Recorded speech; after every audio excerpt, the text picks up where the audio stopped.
Hello everyone, this is Tracy back with another How to Play. Today we're looking at how to play a game called 28, which is a trick-taking game that uses dominoes. This is designed by a guy named Spencer Capello. It's for 2 players only. There are other trick-taking games that use dominoes that I might look at, including one that this is partially based on called 42. The reason it's called 28 is because number one, there's 28 dominoes in use. Number two, as designed by this Spencer, is that you can score a maximum of 28 points in a round. And I'll explain how that happens. Now, if you're not familiar with dominoes, this is what they look like. These ones are nice and colorful. So each number is a different color, which is perfect. It goes from a double blank to a double six. This is the double six set. Actually, this is part of a double 12 set that is used for the game Mexican Train, which is a fun game I've enjoyed many times in the past, but haven't played in quite some time. But you can buy just domino sets without being Mexico trained at a double six or even double nine, double 12. We only need double six for this.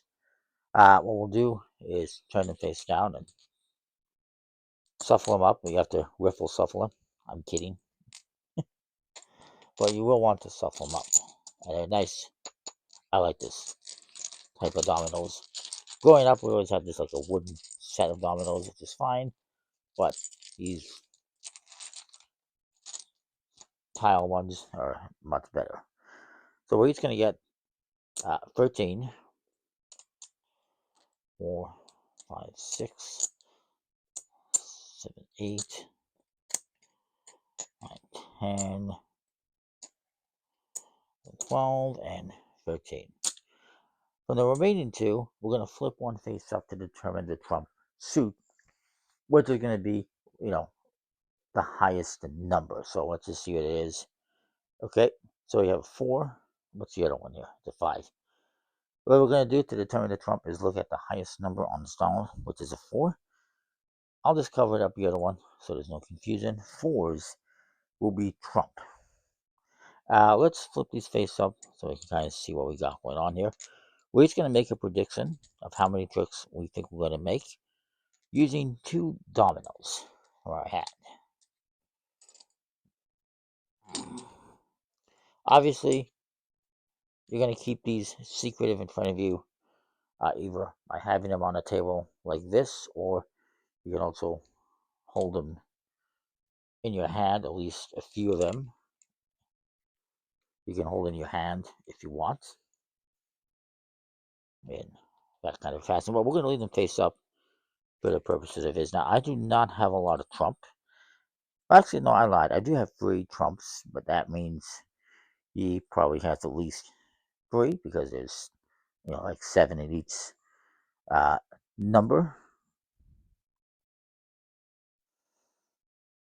Yeah. So if I have 3 and there is one, at least one here, I automatically know that he has 3. And which ones? I can deduce which ones he has potentially because I have the 4-1, 4-6, and 4-0. That means to me he probably has the 4-4, 4-3, and 4-5, which he does. Although one of them could be here as well, and I know that because this one's a 4-2. So you're kind of sort of able to tell what each other has. So it's kind of interesting. And I'll know that, I have always 6s. He's probably going to have at least 1 or 2. And I can deduce which ones he has. That's the interesting thing about dominoes is deducing what your opponent has. Anyways, so whoever is the start player will lead. The classic way of determining a start player is whenever dominoes will face down. Before we grab a hand, we would each flip 2, and whoever has the highest one gets the lead. You can do it whatever you want, choose however you want to, just randomly choose. But that's how you would traditionally determine the lead player in dominoes is by flipping 2 dominoes, highest one gets the lead. So, let's just say I should point out, these doubles are the highest regardless of the value. For instance, in each of the suits or numbers. For instance, if this gets played and I play this double 1, the double 1 will beat any other 1. If a trump gets played, if a 4 gets played into a trick, actually in this case I was wrong. Let's just say uh, he played this 6-1, I played this double 1, I will beat him because doubles will beat anything else. It's like a trump in that specific suit. However, if it was the 4 and I played this double 1, the 4 would actually win because it is the trump. Hopefully that makes sense. We'll go through around here to show you how this plays. Let's just say I lead. Oh, first we have to make a prediction. I forgot all about that. Um, let's say I think I'm going to win 4 tricks. So what I'm going to do is that maybe I'll take this one, and what you can do is the difference. So 2 minus 0 is 2, 3 minus 1 is 2, so that's 4 tricks. And I'll put these face down as my prediction, and my opponent will do the same thing. Maybe they think they're going to win, and obviously you wouldn't want to do a double because 2 minus 2 is 0, so it's not, unless you want to do a prediction of 0, which you can, you probably wouldn't want to use the double. Let's say he does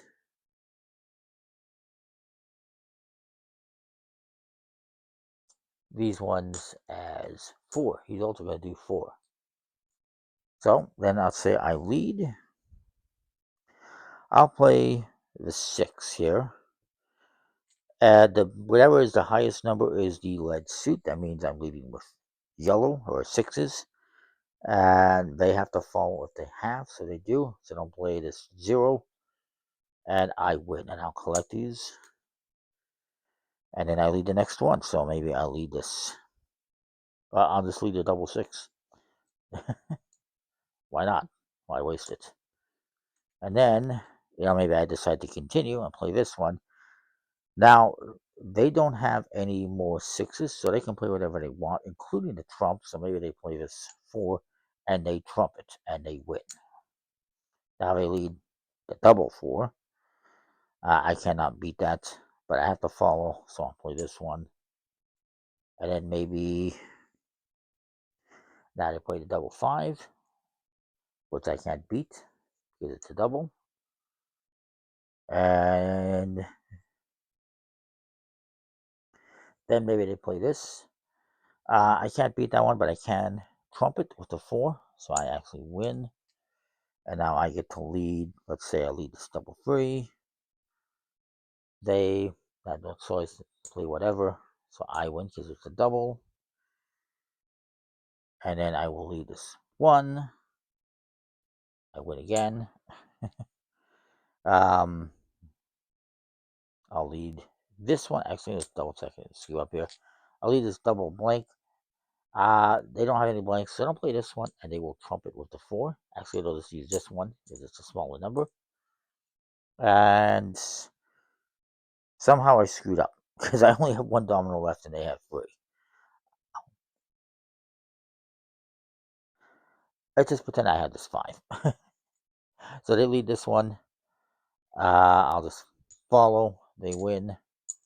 And then I'll play this one. And they win. I don't know what happened there. I mixed something up. I apologize. It is what it is. So they won 1, 2, 3, 4, 5, 6 tricks. I won 1, 2, 3, 4, 5. None of us was accurate. He predicted 4. I also predicted 4. And so none of us are accurate. But we do get 1 point per trick. So I'd have 5 points. They would have 6. If, let's say, he had won this one, and I won 4 tricks, and I had a perfect prediction, that's how we say. So 3 minus 2 is 2. 2 minus 0 is 2. My prediction was 4. I won 4. If your prediction is accurate, you get 17 bonus points. The reason why it's 17, the reason why I did this is because if you make a prediction where you're going to win, let's say all the tricks, 11 tricks, and you're successful, 11 plus 17 is 28. And so that's why he went with it. And I think it's perfect. So I would have, in this case, though, the way it worked out is I had 5 and he had 6. We reshuffle, redeal. Obviously, Brody's in there for the shuffle. And go again. You're going to continue playing. until somebody hits 50 points or more. Whoever has the most points at that time wins. It's a nice little trick-taking game with dominoes for 2 players. I think it's just fantastic. I think it's pretty cool. But anyways, that is that. We'll see you next time for more. Thanks for watching. Comment, like, subscribe.